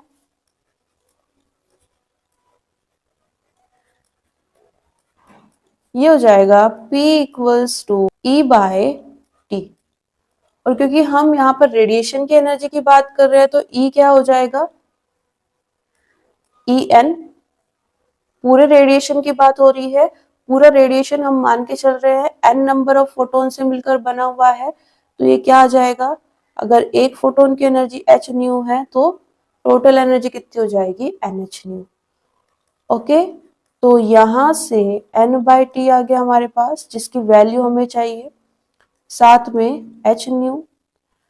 न्यू हमें नहीं पता है लेकिन लैम्डा तो पता है, तो क्या प्लेस करेंगे, c/लैम्डा। कितना हो जाएगा, n/t equals to p/h new, और इसको भी क्या प्लेस करेंगे, h c/लैम्डा। ओके, कितना आ गया है, 10⁻16, कितना आएगा, ऑप्शन नंबर 4। नेक्स्ट है हमारे पास, the light rays having photons of energy 4.2 electron volt falling on a metal surface having a work function 2.2 electron volt, the stopping potential of this surface is। stopping potential V note की बात कर रहे हैं, ये जानना चाहते हैं, और साथ में इन्होंने वर्क फंक्शन बताया है, कितना है, 2.2 इलेक्ट्रॉन वोल्ट, और फोटोन एनर्जी बताई है। देखो ये एक फोटोन की एनर्जी है, मतलब एच न्यू कितना दिया हुआ है, 4.2 इलेक्ट्रॉन वोल्ट। तो सिंपल है, किसको यूज करेंगे, E V naught equals to H nu minus five naught, ये है 4.2 माइनस 2.2 इलेक्ट्रॉन वोल्ट, और ये आ जाएगा ई वी नोट, यहां से कितना आएगा, 2 इलेक्ट्रॉन वोल्ट, और ये ई कैंसिल आउट हो जाएगा इस ई से। ओके, तो ये कितना आएगा, 2 वोल्ट। पॉइंट नंबर 1, ये यहाँ पर जो ई है और जो इलेक्ट्रॉन वोल्ट है, इसको आप दो तरह से रिजोल्व कर सकते हो, उसकी भी वैल्यू प्लेस कर लो और इसकी भी वैल्यू प्लेस कर लो। ओके, पॉइंट नंबर 2, यहाँ पर ये जो एनर्जी दी हुई है, ये एक फोटोन की एनर्जी दी गई है। जब वो पूरे रेडिएशन की एनर्जी की बात करेंगे तो वो रेडिएशन वर्ड मेंशन करेंगे, ना कि फोटोन, तो इसमें कंफ्यूज मत होना। ओके, नेक्स्ट है हमारे पास, photons with energy 5 electron volt are incident on a cathode C in a photoelectric cell। E मतलब H न्यू दिया हुआ है, कितना है, 5 electron volt. Okay, cathode plate पर इंसिडेंट हो रहे हैं, साथ में मैक्सिमम एनर्जी बताई है ऑफ इमिटेड फोटो इलेक्ट्रॉन्स, मतलब काइनेटिक एनर्जी बता दी है, 2 electron volt. when photons of energy 6 electron volt are incident on C. Okay, दूसरी सिचुएशन एक्सप्लेन कर रहे हैं, यहां से हम क्या निकाल सकते हैं, अगर हमारे पास आइंस्टीन इक्वेशन है, ये हो जाएगा H nu minus five not, ये कितना है, 2 इलेक्ट्रॉन वोल्ट, ये है 5 इलेक्ट्रॉन वोल्ट, फाइव नॉट कितना आ जाएगा यहां से, 3 इलेक्ट्रॉन वोल्ट। ओके, अब देखो ये सेम मटेरियल की बात कर रहे हैं, मतलब फाइव नॉट ये सेम रहेगा। Okay, when photons of energy 6 electron volt are incident on C, no photoelectron will reach the anode A if the stopping potential of A relative to C is। stopping potential की value जानना चाहते हैं, कैसे निकाल सकते हैं, stopping potential की value तो मैक्सिमम काइनेटिक एनर्जी से निकाली जा सकती है, मतलब सिंपली काइनेटिक एनर्जी से, ई वी नोट से। इन्होंने ये कब जानना चाहते हैं, जब एनर्जी कितनी है, 6 इलेक्ट्रॉन वोल्ट, फोटॉन्स की एनर्जी 6 इलेक्ट्रॉन वोल्ट है, किसके इक्वल रखेंगे, H nu minus five note के। एच न्यू इस बार कितना है हमारे पास, 6 इलेक्ट्रॉन वोल्ट, और five note 3 electron volt. Okay, सीधा सीधा ये रिलेशन भी आप यूज कर सकते थे यहाँ पर। इस तरह भी यूज कर सकते हो। कितना आएगा, EV naught equals to 3 EV, V naught कितना आ जाएगा 3V या 3 वोल्ट। अब देखो यहाँ पर ऑप्शंस में +3 वोल्ट भी दिया हुआ है, -3 वोल्ट भी दिया हुआ है। हमने जो कैलकुलेशन की है और यहाँ पर ये जो बोल रहे हैं, इन्होंने बोला है no photoelectrons will reach the anode A if the stopping potential of A relative to C is, वो जो एनोड प्लेट है उसका पोटेंशियल पूछ रहे हैं और किस सिचुएशन में पूछ रहे हैं, स्टॉपिंग पोटेंशियल की सिचुएशन में। तो यहाँ पर जब हम रिवर्स पोटेंशियल अप्लाई करते हैं तो एनोड प्लेट को हम नेगेटिव बना देते हैं, तो उस पर जो हमें पोटेंशियल मिलेगा वो कैसा मिलेगा, नेगेटिव पोटेंशियल मिलेगा। तो अगर वो विदाउट साइन पूछते हैं तो 3 इलेक्ट्रॉन वोल्ट इनफ है, विद साइन की वो बात कर रहे हैं तो ये हो जाएगा -3 वोल्ट, बिकॉज ये किसकी बात कर रहे हैं, एनोड प्लेट के लिए पोटेंशियल की बात कर रहे हैं। अगर वहीं कैथोड के लिए पूछते 3 वोल्ट। ओके, नेक्स्ट है हमारे पास वेव नेचर ऑफ मैटर। ये जो वेव नेचर है मैटर की, इसको डिस्कवर किया था डी ब्रोगली ने। ओके, और उन्होंने बताया कि हमारे पास जितने भी मैटर है वो सब किससे मिलकर बने हैं, पार्टिकल से, और हर पार्टिकल के पास अपनी खुद की वेवलेंथ होती है, और वेवलेंथ होने का मतलब हम उनके वेव बिहेवियर की बात कर रहे हैं।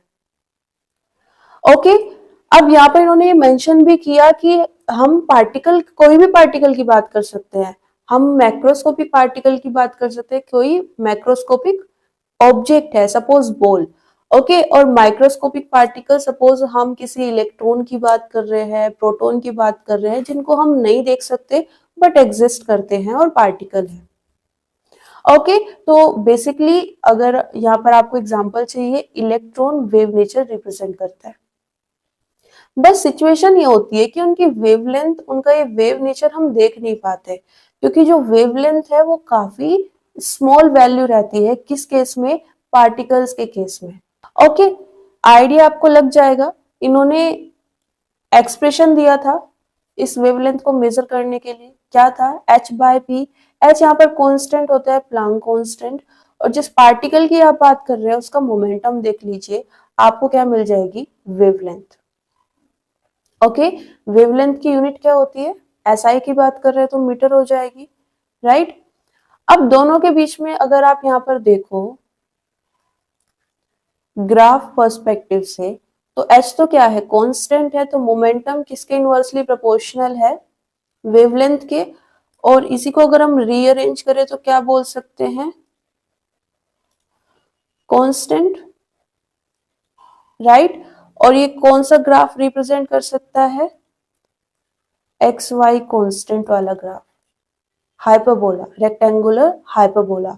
ओके, तो यहाँ पर अगर वो आपसे ग्राफ पूछ रहे हैं वेवलेंथ वर्सेस मोमेंटम, तो ये ग्राफ हमें मिल जाएगा। ओके, अब नेक्स्ट इसमें हमारे पास कुछ केसेस आते हैं। देखो ये जनरल हो गया, ओके, ये ग्राफ जनरल हो गया।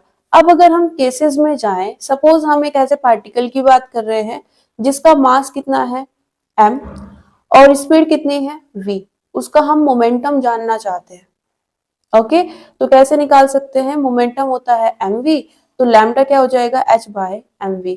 अब अगर आप सपोज एक बॉल की बात करो, क्योंकि बॉल का मास किस में होता है, ग्राम में तो हो गई एटलीस्ट, अगर आप छोटी बॉल की बात कर रहे हो, जितना ज्यादा यहाँ पर मास होगा वेवलेंथ की वैल्यू उतनी कम हो जाएगी।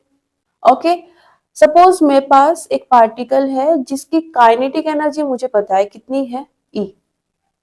मान लो मास m है, स्पीड v है, बट हम इंटरेस्टेड हैं काइनेटिक एनर्जी की टर्म में वेवलेंथ निकालने में। ओके, तो हम क्या कर सकते हैं, काइनेटिक एनर्जी कितनी होती है, हाफ mv², उसको रीअरेंज करेंगे तो किस टर्म में लिख सकते हैं, p²/2m, बिकॉज अभी हमने देखा p किसके इक्वल होता है, mv के, तो ये कितना आ जाएगा, p²/2m। और काइनेटिक एनर्जी हम कितनी बोल रहे हैं, E।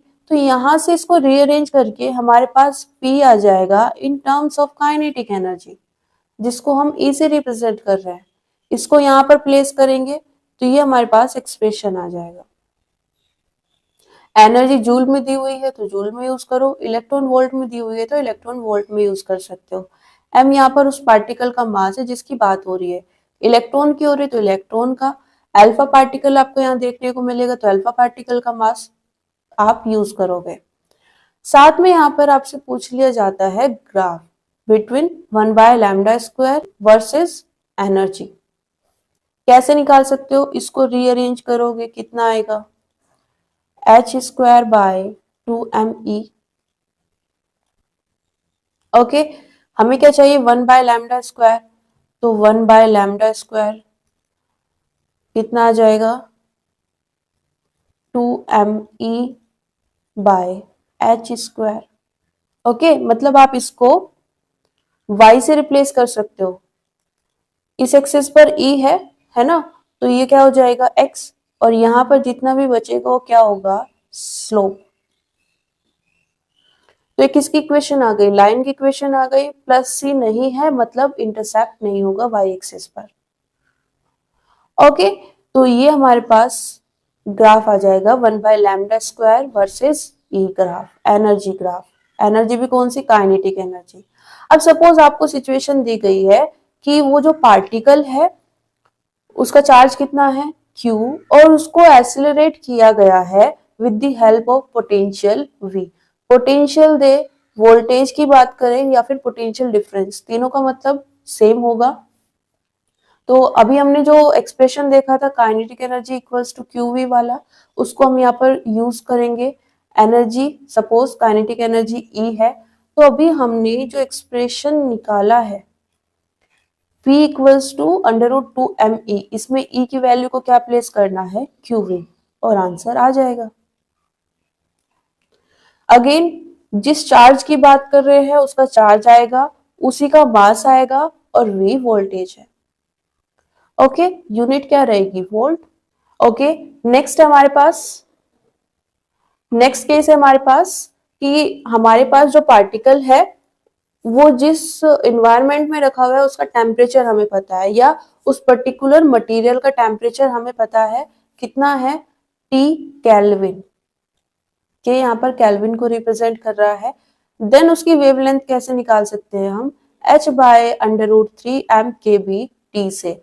देखो यहाँ पर K केल्विन है, ये के साथ में B है जो रिप्रेजेंट करता है बोल्ट्जमैन कांस्टेंट को, इसकी वैल्यू भी फिक्स होती है।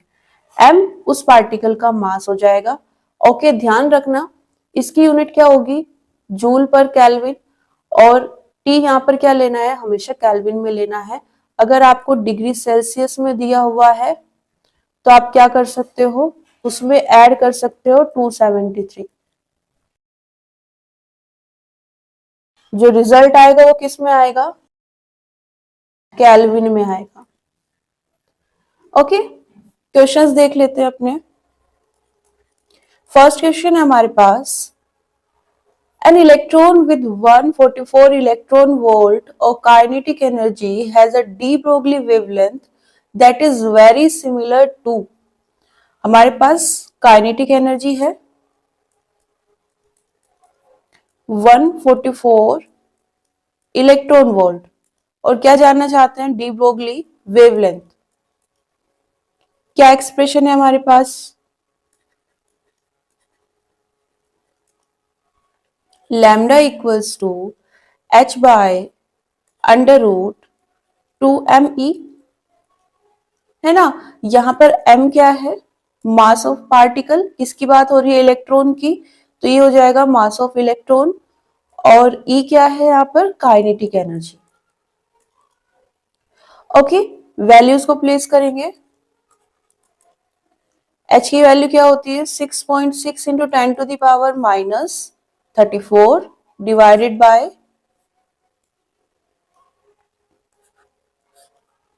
M की वैल्यू 9.1 इंटू 10⁻⁻31 इंटू 2, और साथ में हमारे पास क्या आ जाएगा 144 इलेक्ट्रॉन वोल्ट।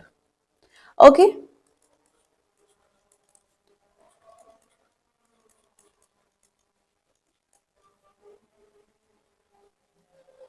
इलेक्ट्रॉन वोल्ट को किस में कन्वर्ट करेंगे? जूल में, क्योंकि यहाँ पर जो हमने एच की वैल्यू रखी है इसकी यूनिट क्या है? Joule second. ओके, और यहाँ पर जो मास की वैल्यू प्लेस की गई है वो भी किस में है? केजी में। तो यहाँ पर हम क्या यूज करेंगे? जूल। ये कितना हो जाएगा? 1.6 इंटू 10⁻⁻19 -31 ऑलरेडी है यहाँ पर। ओके, क्या वैल्यूज दी हुई है? सब नैनोमीटर में है, तो इसको भी क्या करेंगे? नैनोमीटर में कन्वर्ट कर लेंगे। कैसे? ये हो जाएगा 101 इंटू 10⁻³ और 10⁻⁻9 को हम किस में लिख सकते हैं? नैनोमीटर में। नैनोमीटर। ओके, पॉइंट को हम यहां से इस साइड ले आए हैं। ओके, हमारे पास आंसर आ जाएगा 101 इंटू 10⁻³ नैनोमीटर। किसके क्लोज आ रहा है? देखो कैलकुलेशन है तो हो सकता है एग्जैक्टली ना आए, बट 102 तो सभी में है। ओके, पावर की बात है यहाँ पर, तो कौन सा ऑप्शन करेक्ट हो जाएगा? Option number 1। नेक्स्ट क्वेश्चन है हमारे पास, the de Broglie wavelength of the thermal electron at 27 degree Celsius is lambda. Okay, thermal electron at 27 degree Celsius. When the wavelength is increased to 927 degree Celsius, ये initial temperature है, T1 लिख लेते हैं, इसको T2 लिख लेते हैं। कितना है? This its de Broglie wavelength will be, okay, initial wavelength कितनी है? लैम्डा, और फाइनल ये जानना चाहते हैं।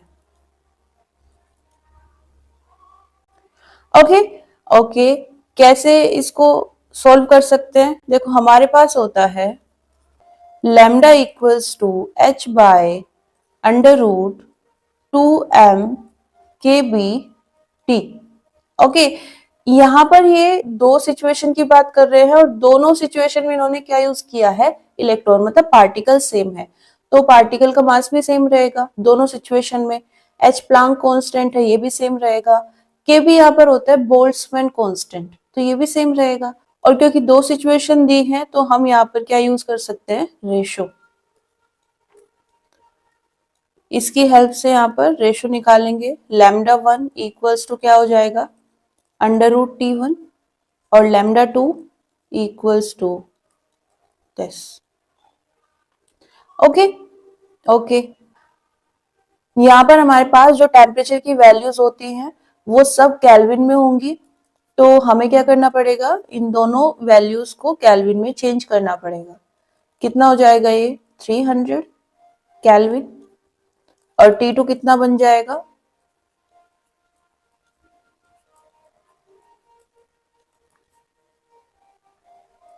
1200 केल्विन। ओके, अगर आपने इसको केल्विन में कन्वर्ट नहीं किया है तो आपका जो आंसर है वो करेक्ट नहीं आएगा। ओके, तो ध्यान से ये कर लेना। T2 कितना है हमारे पास? 1200 डिवाइडेड बाय 300, और ये आ जाएगा √4 मतलब 2।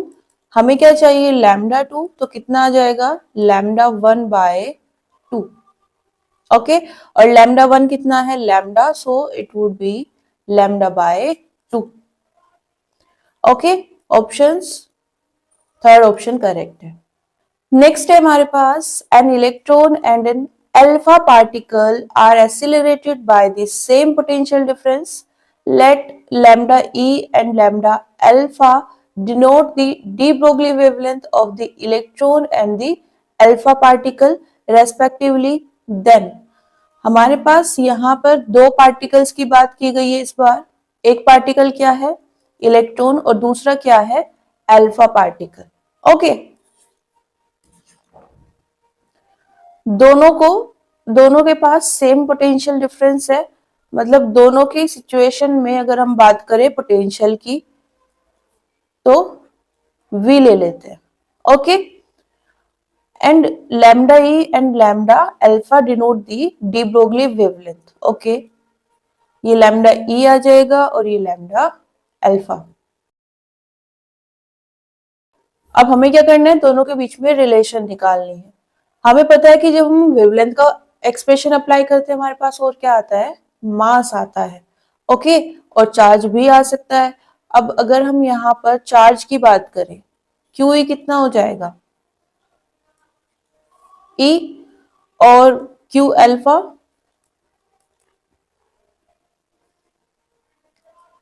To E. क्यू ई यहाँ पर क्या बता रहा है, चार्ज ऑफ पार्टिकल। अल्फा की अगर हम बात करें तो ये होता है हीलियम प्लस 2, और हीलियम प्लस 2 का मतलब है इसके पास 2 प्रोटॉन है, 2 न्यूट्रॉन है और 2 इलेक्ट्रॉन होते हैं बट वो जा चुके हैं, इसीलिए यहाँ पर +2 है। न्यूट्रॉन के पास में कोई चार्ज नहीं है तो सिर्फ किसका चार्ज काउंट होगा, प्रोटॉन का। और प्रोटॉन के पास भी कितना चार्ज होता है, जितना इलेक्ट्रॉन के पास होगा, तो ये कितना आ जाएगा, 2e।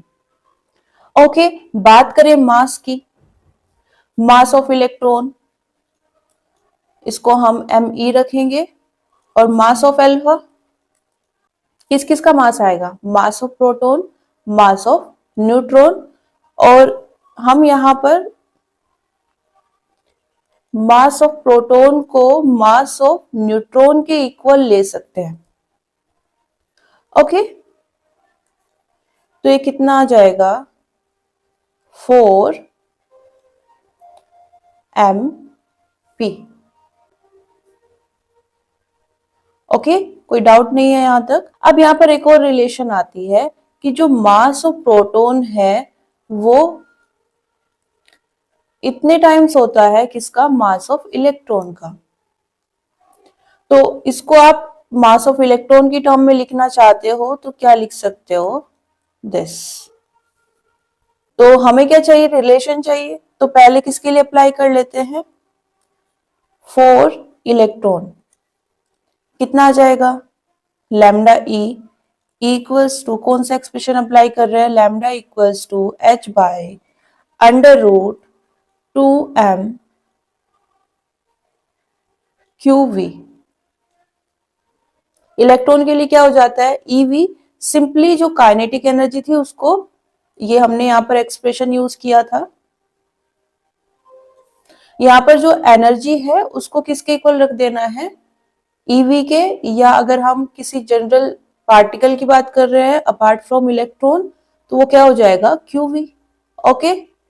ओके, ये कितना आ जाएगा, h by under root 2me into E into V, okay. बात करें यहां पर अल्फा पार्टिकल की, lambda alpha equals to h by under root 2 आएगा,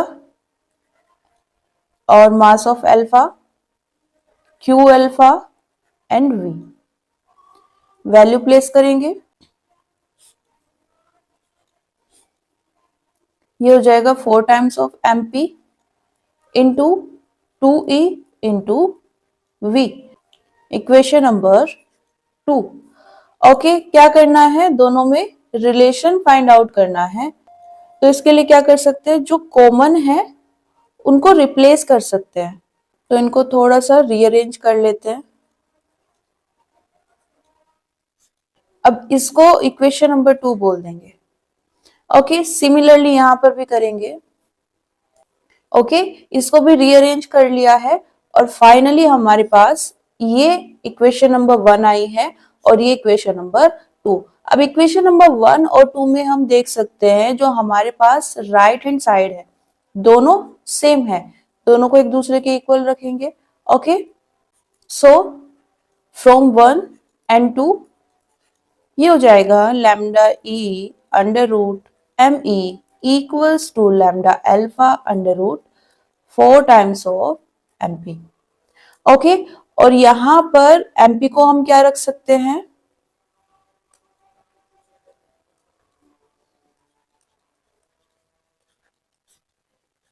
1836 टाइम्स ऑफ me, और इस साइड ऑलरेडी me है, कैंसिल आउट हो जाएगा।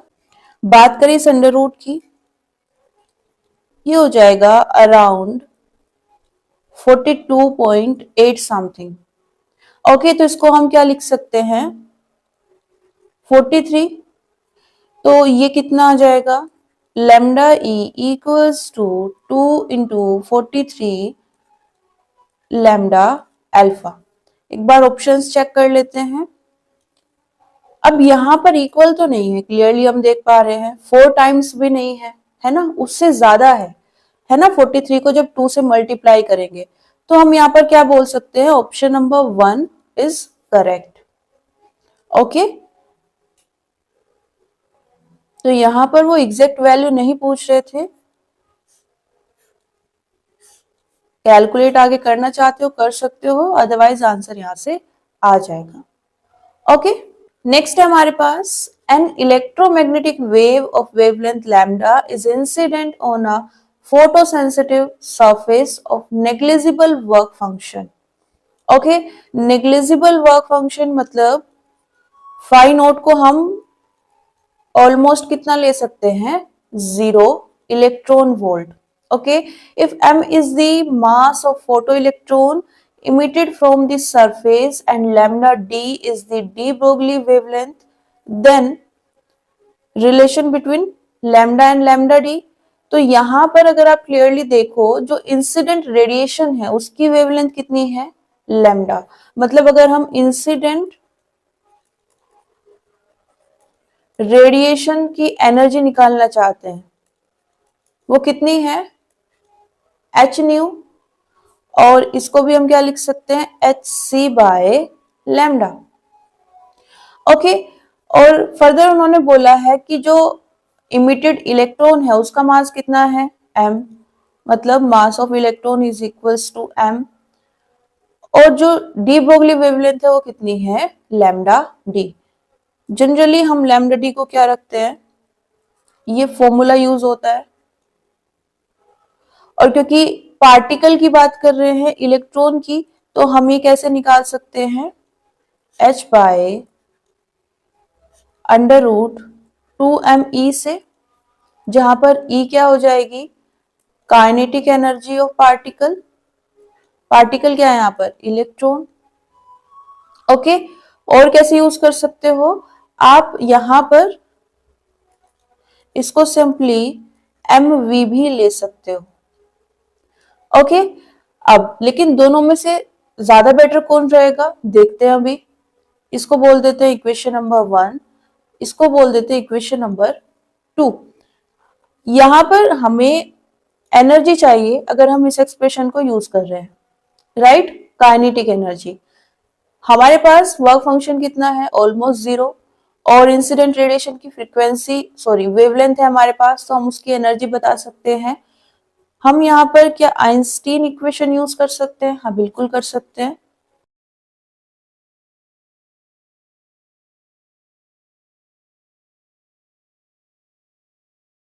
आइंस्टीन इक्वेशन में हमारे पास जो काइनेटिक एनर्जी होती है वो किसकी होती है,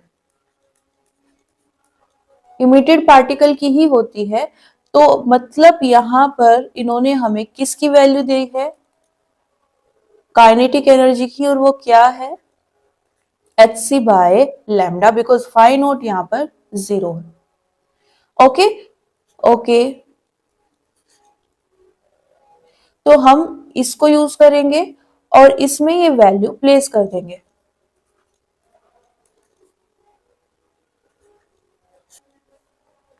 ओके, अगर आप इसको यूज करोगे तो यहाँ पर आपको V निकालना पड़ेगा, और V कैसे निकाल सकते हो, kinetic energy equals to half m v square. Okay, यहां से आप V निकाल सकते हो, मतलब आप काइनेटिक एनर्जी को पहले इस एक्सप्रेशन में रखना होगा, वहां से V यूज करोगे, देन उसको यहाँ पर प्लेस करोगे। ओके, और इसी एक्सप्रेशन को यूज करके तो हमने इसको डेराइव किया था। तो जब हमारे पास स्पेशली काइनेटिक एनर्जी है तो हम इसी एक्सप्रेशन को यूज करेंगे डायरेक्टली। ओके,